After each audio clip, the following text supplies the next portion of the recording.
Hello students, today we will learn our new chapter, Democracy in Independent India and the working of political institution. So, in this chapter, we will learn the function do this institution perform and their relationship to each other. And also we shall try to understand how democratic politics developed in India at the ground level after independence.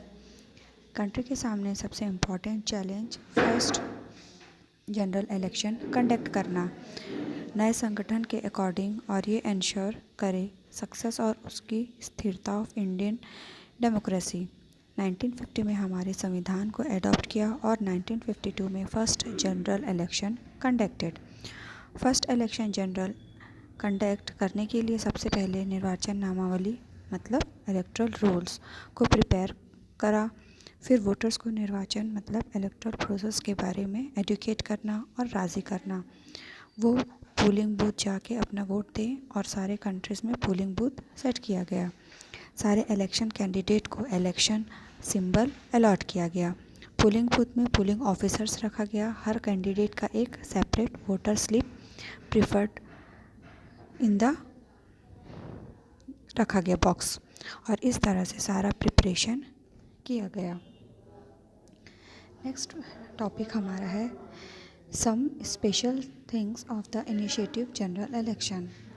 In this इसमें ये बताया जा रहा है कुछ important facts हैं। The system of universal adult franchise was being used for the first time in the country to give all citizens the opportunity to vote.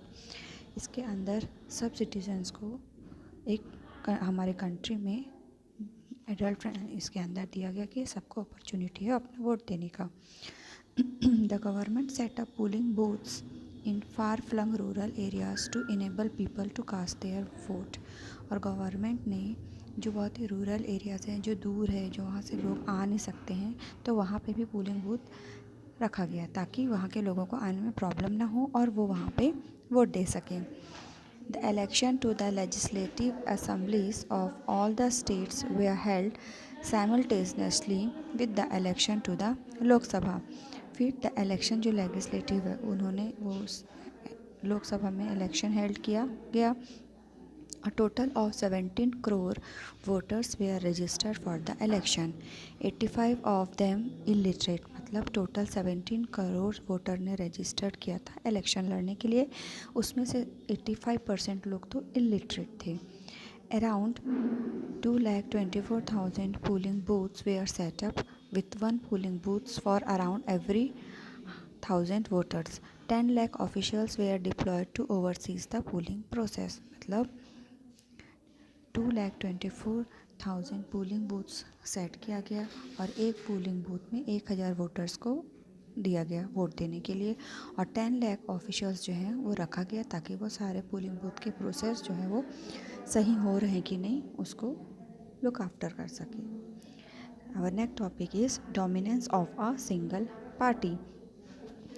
After independence Indian National Congress सबसे प्रमुख पार्टी रहा है और इलेक्शन तक 1952, 1957, 1962 with no other party winning even 10% of its own vote।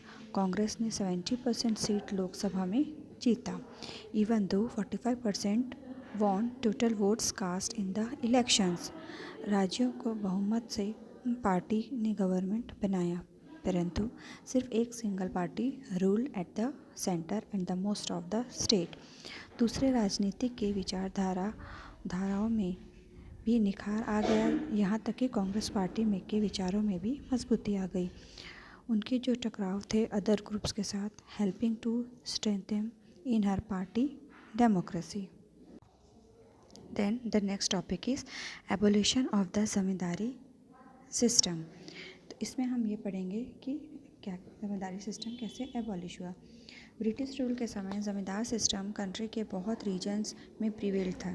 ज़मींदारों के अलग अलग regions में अलग अलग नाम होते थे जैसे कि ज़मींदार, मालगुजार, गौटिया, जागीरदार। ये लोग गवर्नमेंट के पक्ष में फार्मर से लैंड टैक्स कलेक्ट करते थे और डिसाइड करते थे कि फार्मर्स को कितना रेंट पे करना है एंड एविक्टेड जो पे नहीं कर पाते थे ये लोग विलेजेस कि विलेजर्स को वर्क करने के लिए डोमिनेट करते थे बिना पेमेंट के। तो आज़ादी के बाद स्टेट गवर्नमेंट का सबसे पहला टास्क था जमींदारी सिस्टम को ख़त्म करना। Almost all the states enacted law to abolish zamindari, eliminate forced labor and redistributed land among landless and 1956 में ज़मींदारी सिस्टम को एबॉलिश कर दिया गया और around 200 lakh peasant farmers were benefited. और जो अपने जीवन के और अपने जो ज़मीन के मालिक हो गए, जिसके जो वो हकदार थे, जो ज़्यादातर मिडिल लेवल के फार्मर्स थे।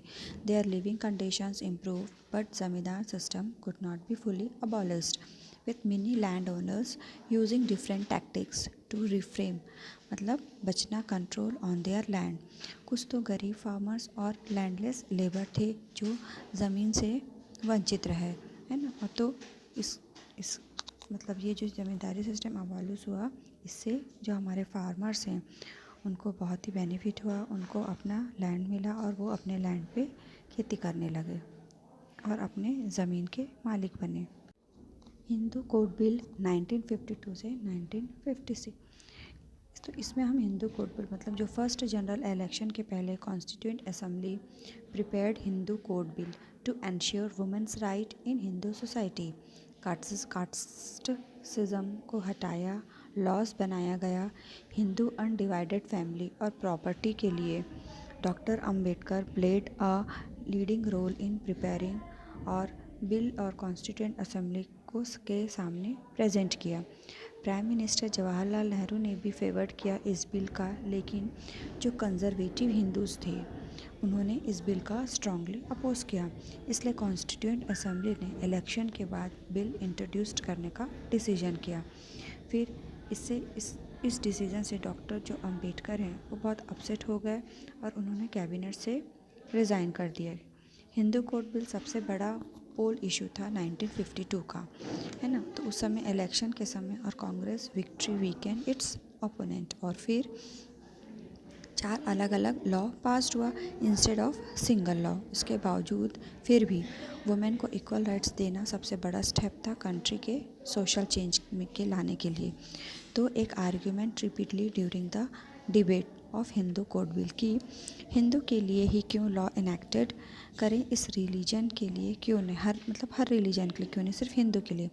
तो doctor Ambedkar and Nehru argued कि other religion did not have a strong reform movement like Hinduism. तो इसलिए उनके फॉलोअर्स जो है रिफॉर्म्ड लॉ का अपोज करें। इसी वजह से स्टेट ने directive principle common personal law पूरे कंट्री के लिए पास किया गया और सही समय आने पर उसको पास किया गया।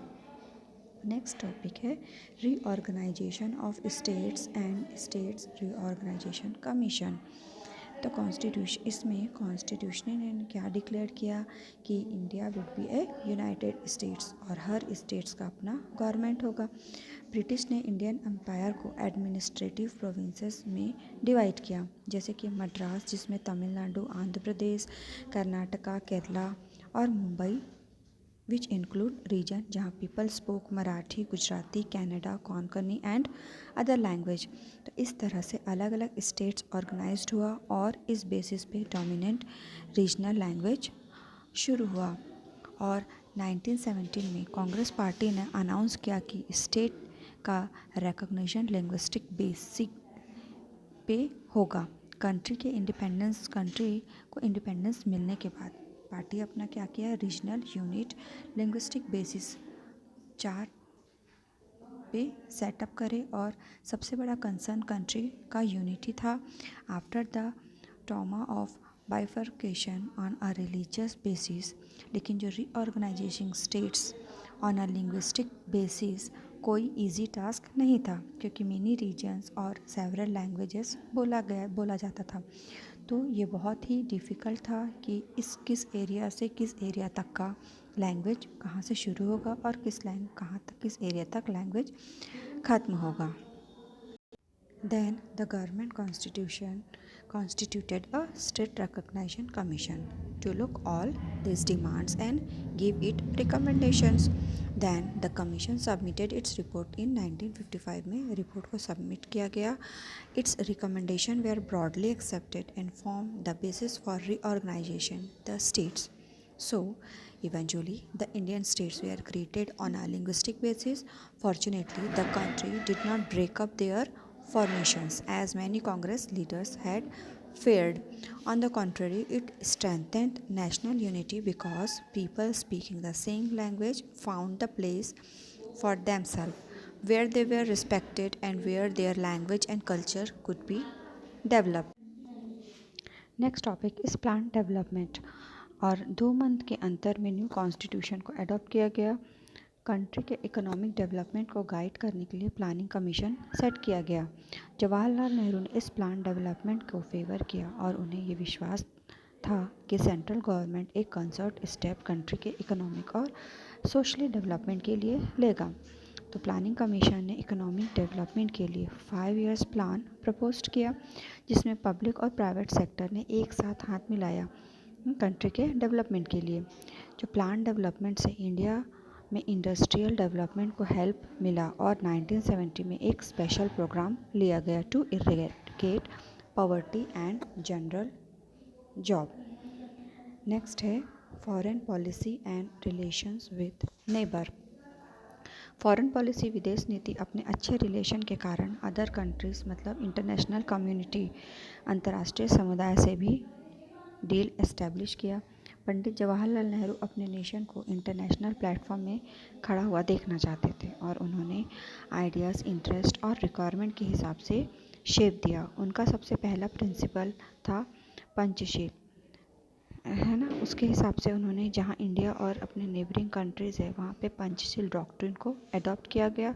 और on other hand 5 important principle को भी शांतिपूर्वक सहअस्तित्व से अपनाया गया.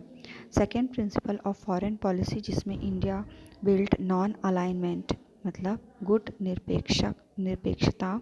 लेकिन इस दशक में India does not want any war और 50th सेंचुरी में नेहरू ने अपना पावर फॉर्म किया और 1961 में non alignment came इंटरियम.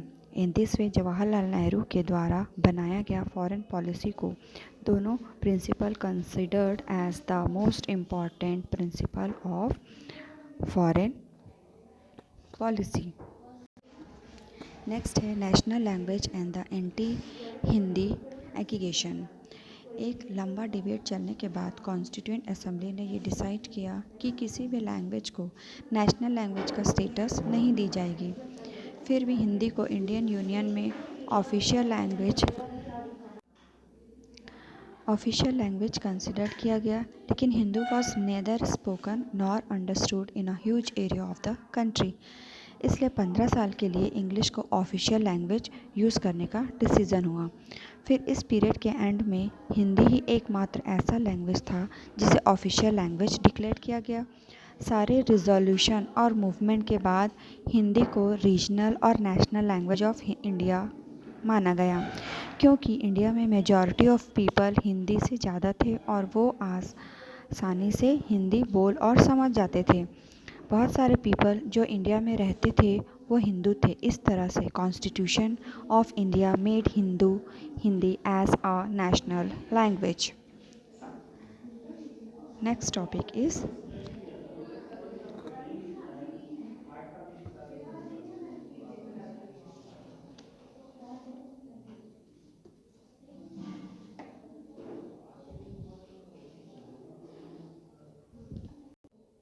Important development of Indian politics after 1967.